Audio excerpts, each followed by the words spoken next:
This is Bitnar Talks, the engineer takes on construction. Episode 20. Hi, I'm Piotr Bitnar. Each day I help my clients plan and design building projects through Bitnar Limited, a consulting chartered structural engineer's practice. My biggest passion and the cornerstone on which I've built my business is finding clever solutions for construction projects. I am a chartered structural engineer and a budding software developer, so you can rest assured that I will strive to talk about the best practices and the use of new technologies in the industry. And if you're embarking on a construction project or are involved in planning, designing and building the world around us, you'll find this podcast useful. Approved Document C: Site Preparation and Resistance to Contaminates and Moisure. Hi there, and welcome to Bitnar Talks, your favorite podcast on all matters of architecture, engineering and construction. It is Thursday, the lucky 13th of June 2024, and I'm here back with you with the 20th episode and information on site preparation and resistance to contaminants and moisture. Yes, you heard it right, it's the 20th episode. That would mean that Bitnar Talks is now at the top of podcasts in the world. Not because we're the best quality or talk about the things that everyone want to listen to, but we persevere, and that's the 20th episode. And I think we'll still deliver a lot more. Anyway, let's get back to the merits of this podcast. And let's recap what I talked to you about in the last episode, where I finalized talking about the Approved Document B, Volume 2, the fire safety in buildings other than dwellings. I've mentioned Fire Requirement B3, which mandates that buildings be designed to maintain structural stability during an event of fire and resist fire spread between shared walls, focusing on compartmentation and fire suppression systems. Load-bearing elements such as roofs, floors and walls must meet detailed fire resistance standards outlined in Appendix B, with single-story buildings generally exempt unless they support compartment structures. As ever, there are caveats, provisos and stipulations to everything, so raised storage areas in single-story buildings may require additional protection as they may change the character of the single-story building and turn it into multi-story building. I told you that sprinklers are generally required for buildings with top stories over 30 meters above ground level to enhance the fire suppression. Cavity barriers are necessary to prevent fire spread through concealed spaces, with specific guidelines for large hidden spaces. Open-sided car parks may rely on natural ventilation, while closed-sided car parks need enhanced fire resistance and mechanical ventilation in compliance with standards like BS 1366, BS 12101 or BS 7346. External walls and roofs must resist fire spread, considering the building's height, use and position, with Regulation 7 enforcing appropriate materials and workmanship. Adequate access for fire appliances and firefighters is crucial, with specific guidelines for vehicle access, fire mains and hydrants, with special consideration for buildings lacking fire mains or with extensive perimeters. Finally, in Regulation 38, which requires the provision of relevant fire safety information to the responsible person upon the completion or occupation of the building. Information that should include design and construction details, as well as information necessary for the safe operation and maintenance of the building, particularly for those under the Regulatory Reform Fire Safety Order 2005, which in simple terms means nearly all buildings but single dwellings and single flats. In this episode, I will move to the Approved Document C and the consideration for the discharge of site preparation and resistance to contaminants and moisture requirements. So without further ado, let's dive into the text of the Approved Document C.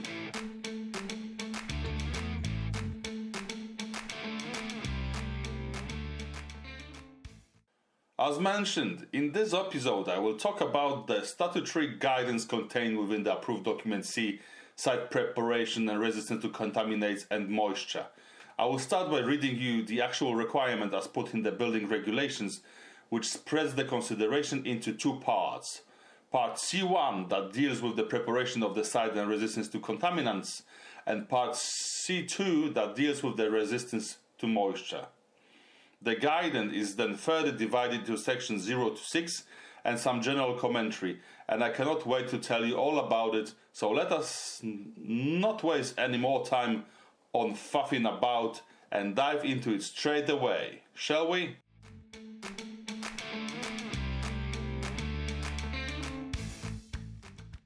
So here we go. Part C, site preparation and resistance to contaminants and moisture. Requirement C1. Point 1. The ground to be covered by the building shall be reasonably free from any material that might damage the building or affect its stability, including vegetable matter, topsoil, and pre-existing foundations. Point 2. Reasonable precautions shall be taken to avoid danger to health and safety caused by contaminants on or in the ground covered, or to be covered by the building and any land associated with the building. Point 3. Adequate subsoil drainage shall be provided if it is needed to avoid a. The passage of ground moisture to interior of the building, b. Damage to the building, including damage through the transport of waterborne contaminants to the foundations of the building. And point 4. For the purposes of this requirement, contaminants means any substance which is or may become harmful to persons or buildings, included substances which are corrosive, explosive, flammable, radioactive, or toxic. And off to requirement C2, resistance to moisture. The walls, floors, roofs of the building shall adequately protect the building and people who use the building from harmful effects caused by a. Ground moisture, b. Precipitation including wind-driven spray, c. Interstitial and surface condensation, and d. Spillage of water from or associated with sanitary fittings or fixed appliances. It could not be simpler to abide by the requirement, just as long as we make sure there will be no damage to the structure or the health and well-being of the occupants, the requirement can be considered fulfilled. It needs to be noted, though, that the building may require upgrading when it undergoes material change of use, even if it is a historical building and historical fabric may need upgrading or relocation for later reinstatement. So let's have a look what does the section 0 got for us. Section 0 deals with general considerations such as performance.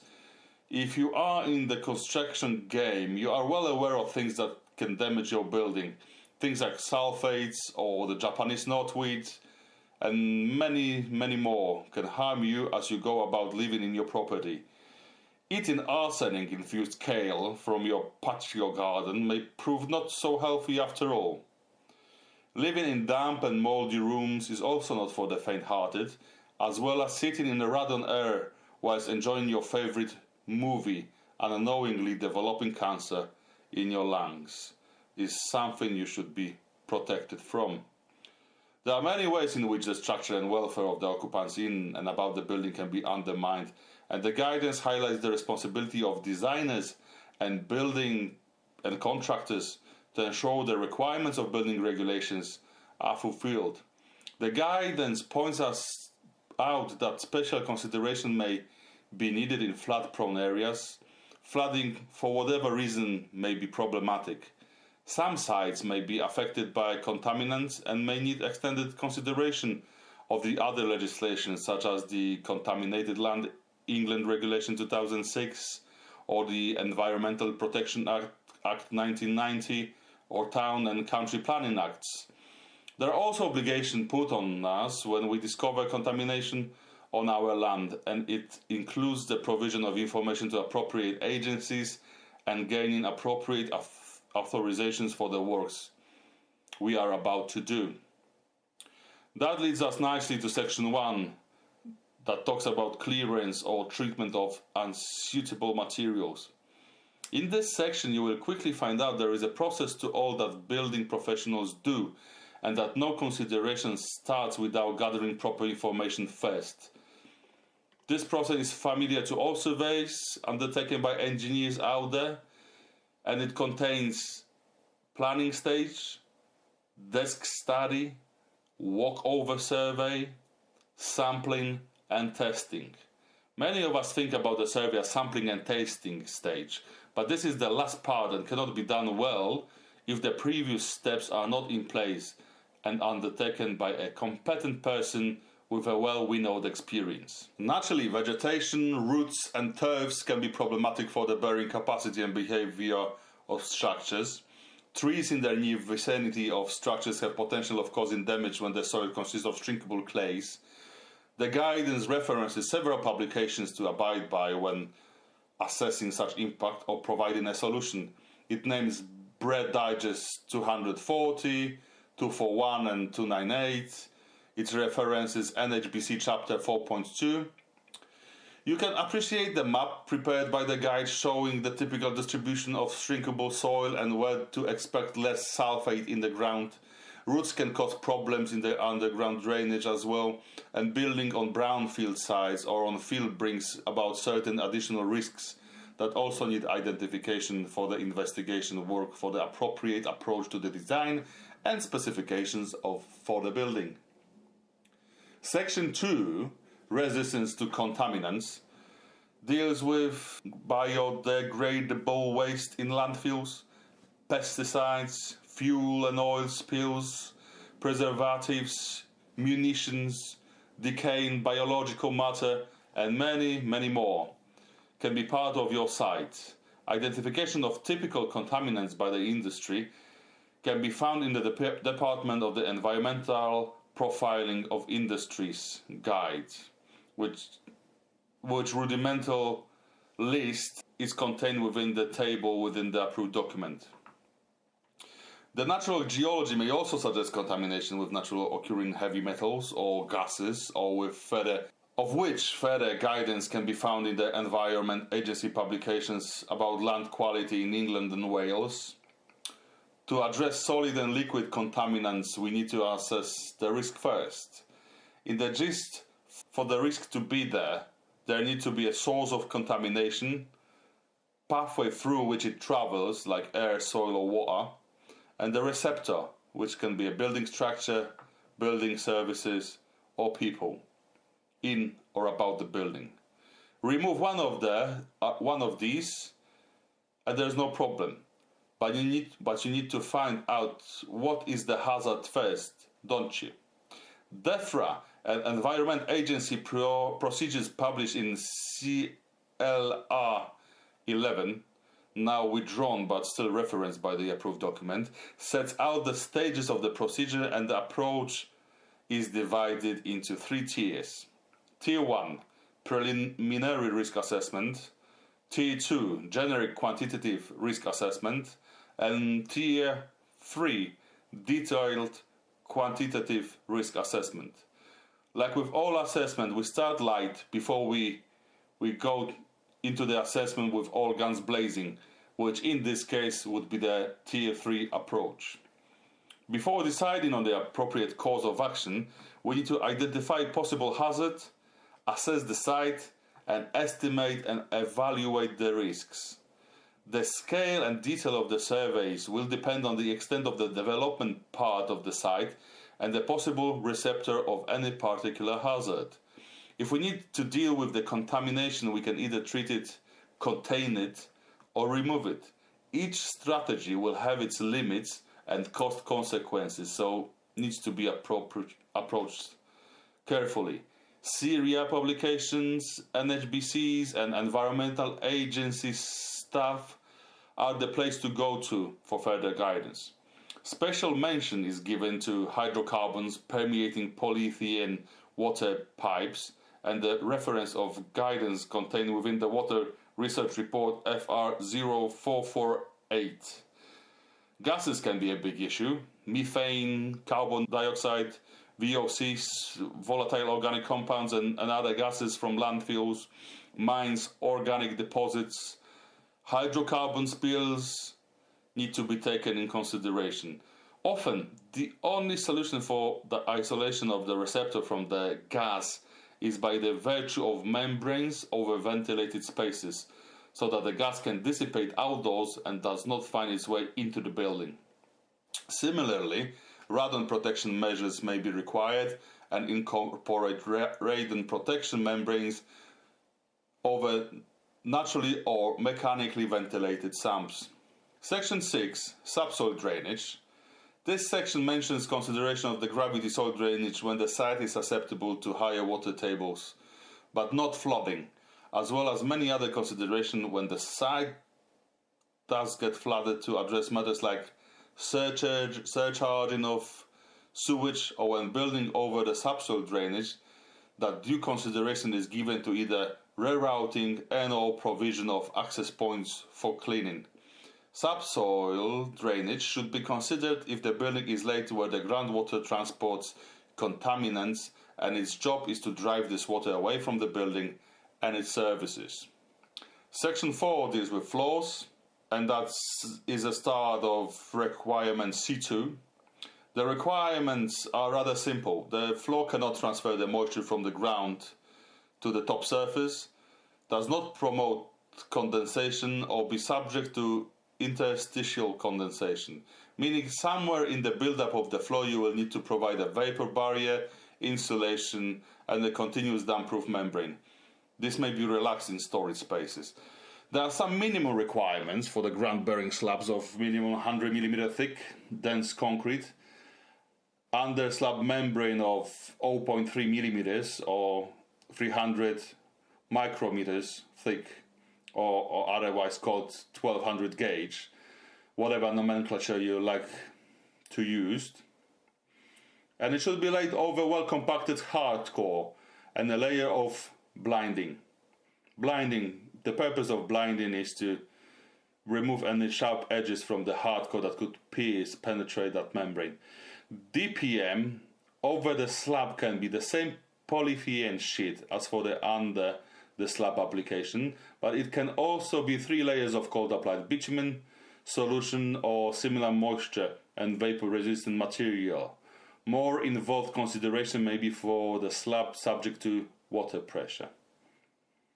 The suspended timber ground floor needs to be isolated from the ground moisture by damp-proof cores, have a ventilated space underneath, on opposite side of the building, with ventilation slots on the opposite sides of the building of minimum 1500 mm square per meter run of the external wall, or 500 mm square per meter square off floor area, whichever is greater, and the ground needs to be leveled or drained and covered to resist moisture and the growth of plants. Sometimes the ground needs to be treated to kill any unwanted vegetation underneath that suspended floor. Stopping that moisture and vegetation can be achieved by pouring 100 mm of lean mixed concrete over compacted hard core, or by laying a damp-proof membrane under 50 mm of either sand or lean mixed concrete blinding. Some considerations should be given to the boarding of the floor, which needs to be durable for the purpose of use. Like in kitchens or toilets, it should be more resistant to any spills than in other places of the building.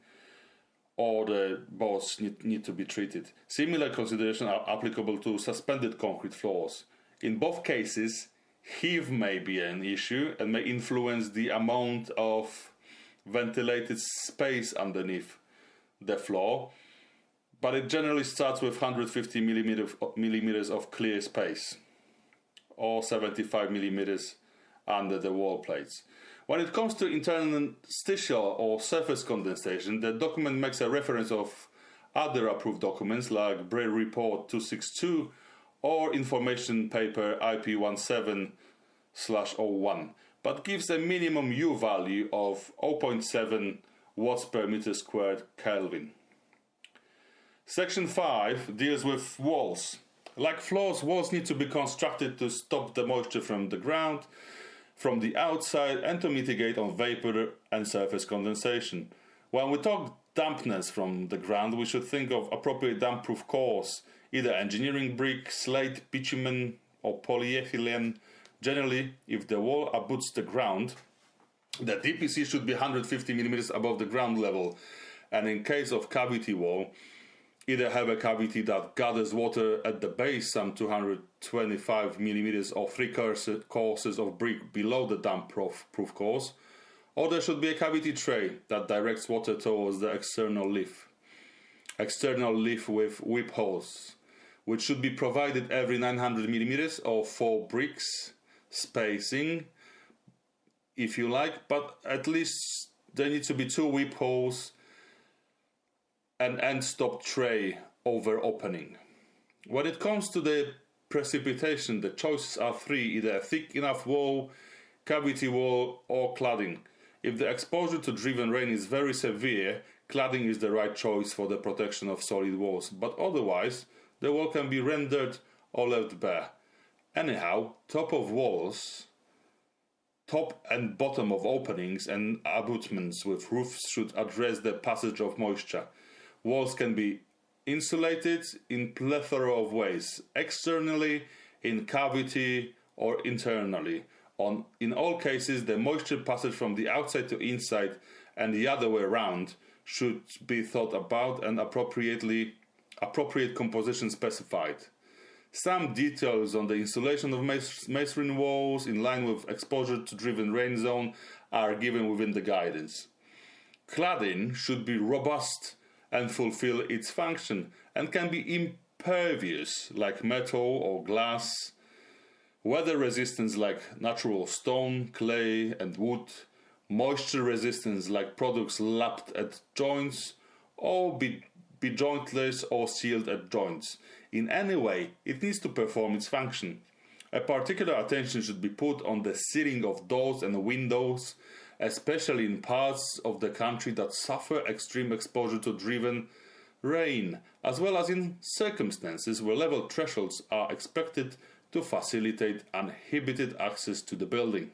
Condensation issue will be generally covered if the wall achieves U value of maximum, again, 0.7 watt per meter square Kelvin, and the interstitial considerations are covered in British Standard 5250 and 13788. Section 6 deals with roof, but it basically reiterates the previous expectations given to framed and cladded walls. The limit for condensation, however, is set at nearly half of that of the floors and walls, and it is at 0.35 watts per meter square Kelvin.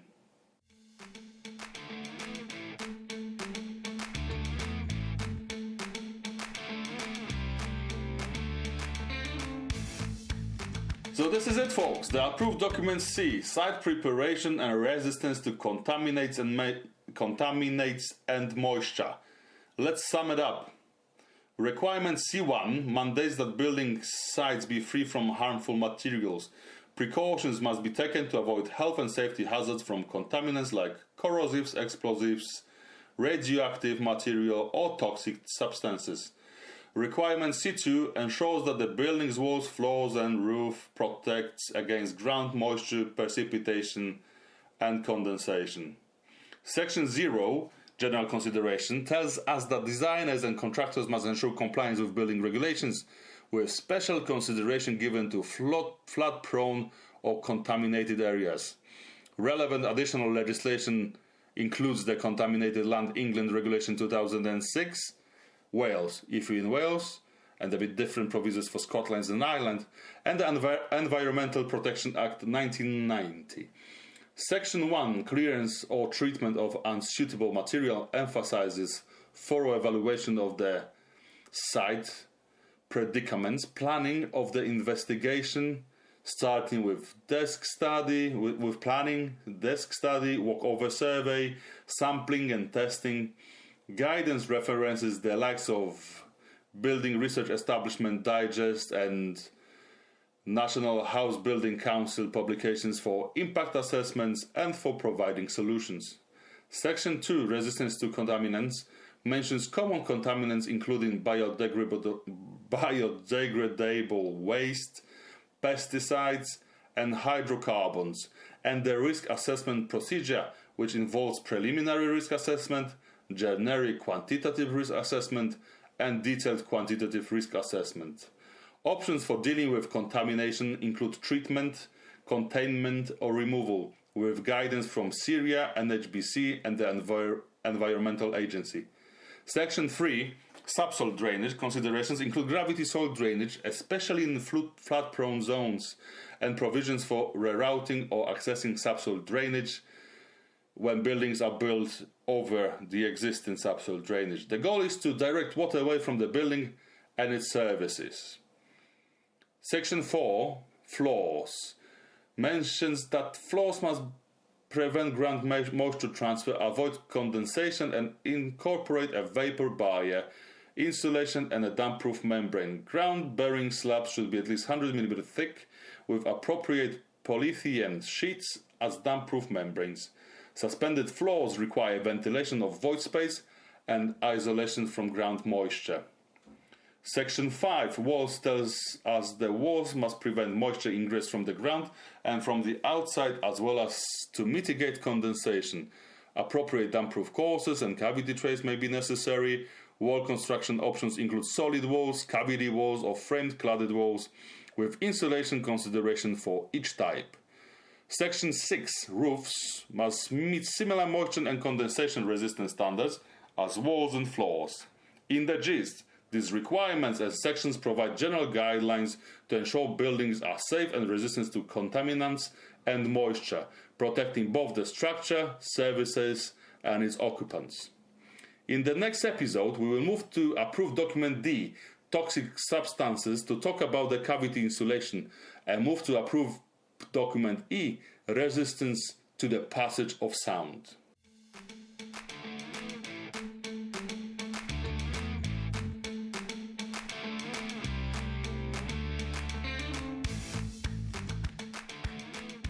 I hope you enjoyed this episode and that the considerations of the approved document C, site preparation and resistance to contaminants and moisture, makes a simple sense to you right now. The building control approved document guidance is pretty simple once you know why and what is required. If you have any questions, reach out to me on LinkedIn or send me an email. I'm more than happy to help you out.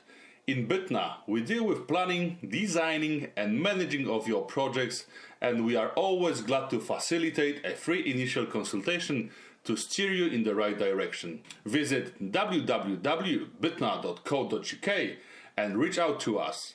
Whether your question is if we can help you with your project or what should I do, we will be able to give you a piece of non-obligatory advice. At BITNA, we help our clients design and execute their dream homes or investments. If your building is falling apart, we can also help investigate the reasons behind it and to provide you with an appropriate strategy, design, and specifications for the repair. Thank you again for listening. Please voice up your opinions. I'm waiting for you on LinkedIn and I want to hear from you. See you next week. And remember, BITNA designs the world around you. Toodaloo!